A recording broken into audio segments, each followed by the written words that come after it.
ஆமாம் நில்லுங்க. என்னப்பா? எப்போவுமே எங்களை கடையில் படாத பாடு படுத்துவேன். நீங்கள் எனக்கு கோயிலுக்கெல்லாம் கூப்பிட்டு வந்திருக்க.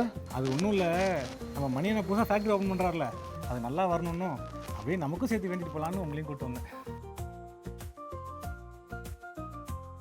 என்ன ஆகாஷ் வேண்டிக்கிட்ட?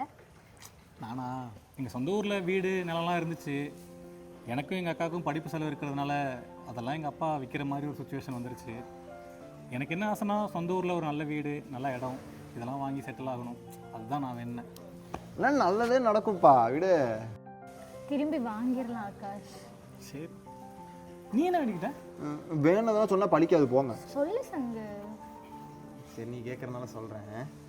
எனக்கு பேரிச்சம்பழம் சாப்பிடணும்னு ஆசை. பேரிச்சம்பழமா? ஏப்பா, பேரிச்சம்பழம்னா துபாயில் போய் பேரிச்சம்பழம் வாங்கி சாப்பிடணும்னு ஆசை. அங்கே தான் பெரிய பெரிய கட்டிடம், சுற்றி பார்க்குறதுலாம் நிறைய இடம் இருக்குமாமே. ஏப்பா, பாலைவனத்தில் ஒட்டகம் ஜீப்லாம் ஓட்டுறாங்களாமே, நிறைய பேர் சொல்லியிருக்கிறாங்க. அதனால துபாய் போய் சுற்றி பார்த்துட்டு பேரிச்சம்பழம் சாப்பிடணும்னு ஆசை. அதான் வேண்டியிருக்கேன். சரி, ஓகே, எங்களெல்லாம் கேட்டில்ல, உனக்கு என்ன ஆசை? எனக்கு என் குழந்தைய நல்லா பார்த்துக்கணும். குழந்தையா?